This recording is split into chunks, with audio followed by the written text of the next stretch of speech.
A prime minister looked straight into the camera with the flags of both countries visible in the frame and told the President of the United States to go to hell.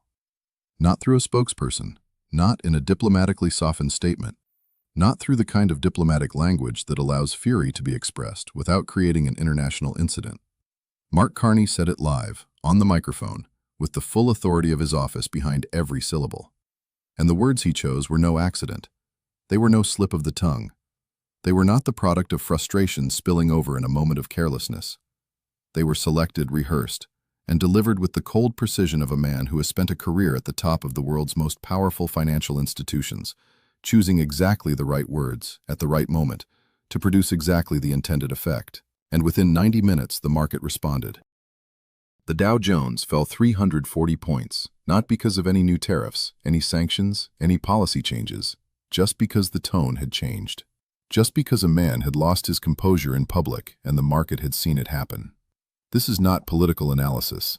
These are documented facts, recorded in real time by Western media outlets, by market analysts, by correspondents who have been covering the White House for over a decade. Within 6 hours of Carney's statement, the White House Communications Office had drafted and rejected 4 separate response strategies. Within 12 hours, 2 senior advisors had given contradictory statements to different media outlets, one calling the speech a desperate provocation, the other calling it irrelevant, and the contradiction was reported before either of them knew what the other had said. Within 24 hours, the President of the United States responded publicly, and the response was worse than silence. The Dow fell 340 points in the first 90 hours of trading following Trump's response. The Canadian dollar, which conventional logic suggested should weaken in a direct confrontation with the United States, strengthened slightly.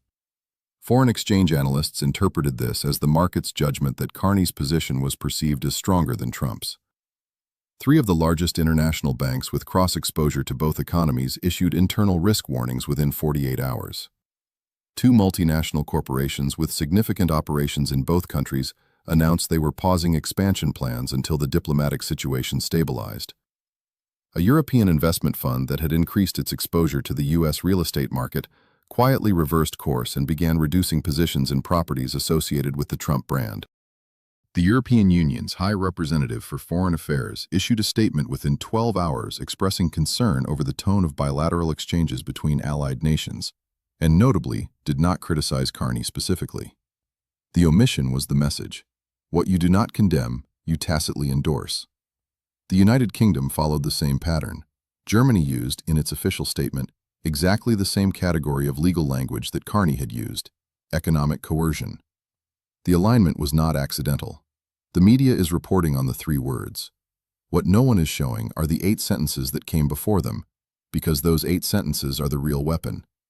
Carney didn't have a moment of anger. Carney set a trap. The setting was a joint press conference in Ottawa, described by both governments as constructive preliminary discussions on trade normalization.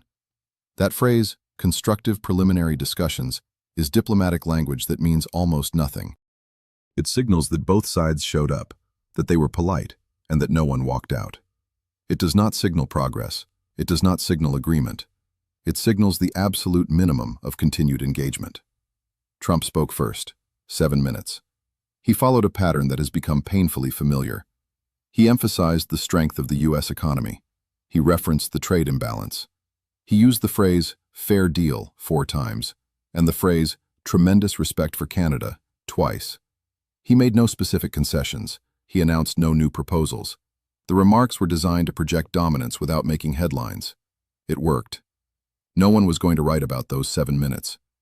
Then Carney approached the podium. He adjusted the microphone. He placed a single sheet of paper on the lectern and didn't look at it once during his entire remarks. The paper was a prop. Its presence conveyed preparation. His disregard for it conveyed mastery. Both signals were intentional. He opened with 60 seconds of diplomatic convention. He thanked the host. He acknowledged the ongoing dialogue. He expressed Canada's commitment to a mutually beneficial relationship. The language was standard. The delivery was calm. The tone was precisely calibrated to match the low-key register of every joint press conference that had preceded this one. And then he flipped the switch. The shift wasn't dramatic. That was the point. Carney didn't raise his voice. He didn't change his posture. He didn't signal in any visible way that he was deviating from the script. The transition was seamless. And the seamlessness of the transition was the weapon, because it meant that by the time the room realized what was happening, the trap had already snapped shut. Carney began by noting that Canada had endured what he described as 18 months of sustained economic coercion from its closest ally. He didn't use the word tariff. He didn't reference any specific policy. He used the phrase economic coercion, which in international law carries a specific meaning and a specific set of implications that trade policy does not. Then he listed them. The number of formal diplomatic communications Canada had sent, the number of proposed negotiation frameworks, the number of times Canadian officials traveled to Washington to engage in good faith discussions that he said produced no movement and no meaningful response. The list was devastating not because of any individual item, but because of its cumulative weight. Carney was building a record, in real time, on camera. The case that Canada had exhausted all reasonable avenues of engagement, and that the failure of dialogue was not mutual, it was unilateral. He was establishing for the global audience and for history that what was to follow was not aggression. It was the absence of remaining alternatives. Then he paused. 2 seconds, maybe 3. Long enough for the rhythm to shift. Enough time for the cameras to zoom in. Enough time for the correspondents in the front row to stop writing and start watching. And he said, "Canada has extended every courtesy. We have proposed every framework. We have absorbed an economic punishment designed not to achieve fair trade, but to force submission. And submission is the one thing Canada will never offer. To no nation, under no pressure, under no circumstances. So let me be clear, and let me say this directly, so that there is no room for misinterpretation, no room for diplomatic softening, and no room for the kind of strategic ambiguity that has allowed this confrontation to continue unresolved. If the expectation is that Canada will bow to economic coercion and accept terms that compromise our sovereignty, our values, and the well-being of our citizens, then the answer, with all due respect to the office of the presidency, but none of the deference being demanded of our nation, is, go fuck yourself." The room was motionless for about 4 seconds. There was no sound, no camera shutters, no murmured reaction, no rustling of papers. The silence was not the silence of shock, it was the silence of recognition. Every person in that room understood that they had just witnessed something that could not be undone, could not be reshaped, and could not be minimized. For those familiar with the history, this comes as no surprise. It is a pattern. Trump's reaction was immediate, and it was the wrong reaction in a way that Carney had almost certainly anticipated and may have been specifically trying to provoke. Trump's jaw visibly tightened, his posture shifted. He turned to look at Carney with an expression that body language analysts would later unanimously classify as controlled fury. Not the performative outrage of a political rally, not the theatrical anger of a press conference confrontation. Real anger. The kind that arises when a person is caught off guard by something they cannot immediately counter, and the body responds before strategy does. He leaned toward his own microphone. His team, visible in the background on the wide-angle camera feed, shifted visibly. 2 aides stepped forward. 1 reached for a phone. The entourage's body language conveyed alarm before Trump had even spoken a word. When he did speak, his voice was tense. His words were choppy. He called Carney's comments shameful. He called them an insult to the American people. He said Canada would face consequences and that no country could speak to the United States that way without repercussions. Then he added a line that his communications team would spend the next 48 hours trying to reframe. He said Carney was a failed banker pretending to be prime minister, and that Canada would learn what happens when you disrespect the United States. The line was personal. It was reactive. And it was exactly the kind of statement that sounds powerful in the moment and catastrophic in the transcript. Because the transcript is what survives. The tone of voice disappears. The camera angle is forgotten. The transcript lives forever. And the transcript showed a U.S. president responding to a principled rejection of economic coercion with a personal insult directed at a foreign head of state. The breach of diplomatic protocol was not Carney's. Carney's statement, however provocative it may have been, was framed as a rejection of a demand. Trump's response was framed as an attack on a person. In the grammar of international diplomacy, one is defiance, the other is escalation. And the leader who escalates from policy to the personal is the leader who loses the room. Trump lost the room. 3 correspondents who had covered the White House for over a decade told media outlets afterward that they had never seen the president lose his composure at a joint press conference. One simply said, "He looked like someone who had been caught off guard and had no plan for what came next." The mechanism here is an old one. When a dominant power uses economic tools to force an ally's submission, and the ally chooses public resistance over private accommodation, escalation becomes inevitable. Because the dominant power has only 2 options available: back down, which costs credibility, or escalate, which costs even more. Trump chose to escalate. And he chose to escalate personally, which is the worst of both worlds diplomatically.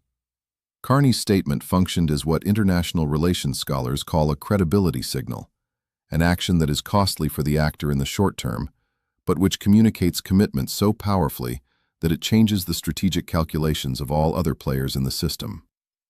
Telling the President of the United States to go to hell is costly. It closes certain diplomatic channels. It eliminates the possibility of a quiet resolution.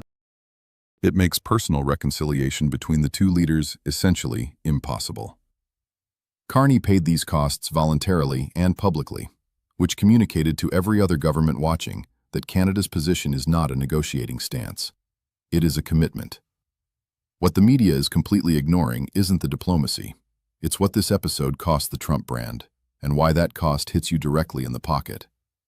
A Europe-based luxury travel consortium that had included 3 Trump-branded properties in its premium portfolio removed all 3 listings within 72 hours.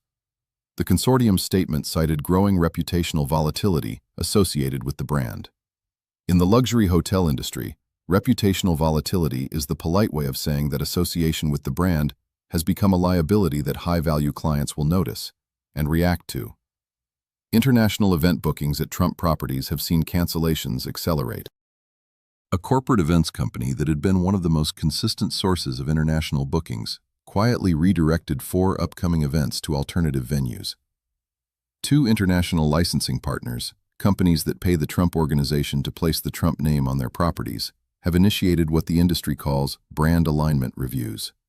A brand alignment review is the procedural mechanism by which a licensing partner assesses whether the brand it is paying for is still delivering the prestige, exclusivity, and aspirational association that justify the licensing fee. Initiating a review is not termination, but it is the step that precedes termination, and its initiation signals to the broader market that the relationship is under strain. There is also the insurance dimension. Insurers covering properties bearing the Trump brand assess what the industry calls headline risk as a component of their premium calculations.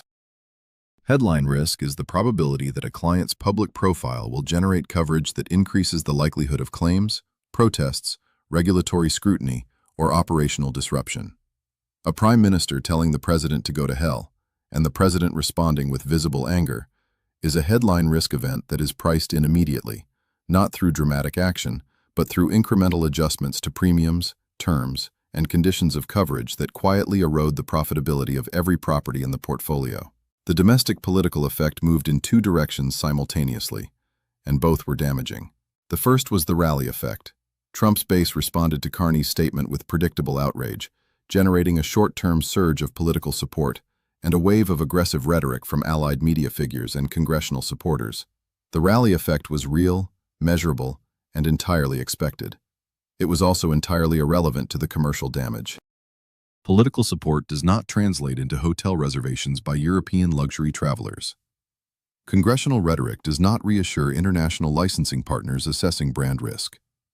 A rally among domestic supporters does not prevent insurers from adjusting premiums based on headline risk calculations driven by global media coverage. The rally effect gave the White House a talking point. It did not give the Trump Organization a solution. The second direction was more dangerous and more lasting. 3 Republican senators, members of the president's own party, issued statements that addressed not Carney's words, but Trump's reaction. The statements were carefully worded, but shared a common structure. They affirmed support for the president's trade objectives, while expressing concern about what one senator called the tone and temperament of the bilateral exchange. Expressing concern about tone and temperament is the first step in a very specific escalation sequence. It is the language that precedes distancing. It is the language that committee chairs use before scheduling hearings. It is the language that party leaders use before quietly encouraging alternative candidates. The senators were not breaking with the president.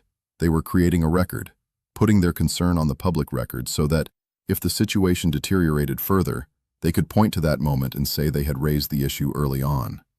And as for your pocketbook, your bank account, your bill at the end of the month, futures contracts tied to trade flows between the United States and Canada adjusted within hours. Companies with cross-border supply chains began activating contingency plans they had kept on hold for months. The contingency plans themselves were not new. What was new was the assessment that they would be necessary.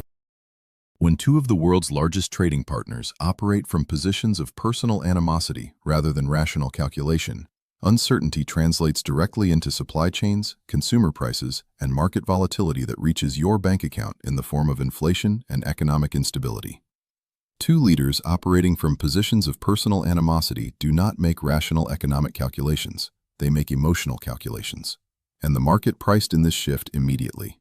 Three possible scenarios from here, each more severe than the last. In the first, the White House finds a diplomatic way out, a private channel where some form of accommodation is reached without either side having to back down publicly. But given that the confrontation has shifted from politics to personal animosity, given that the transcript lives forever and is played on loop on every news channel in the world, the probability of a quiet resolution has diminished significantly.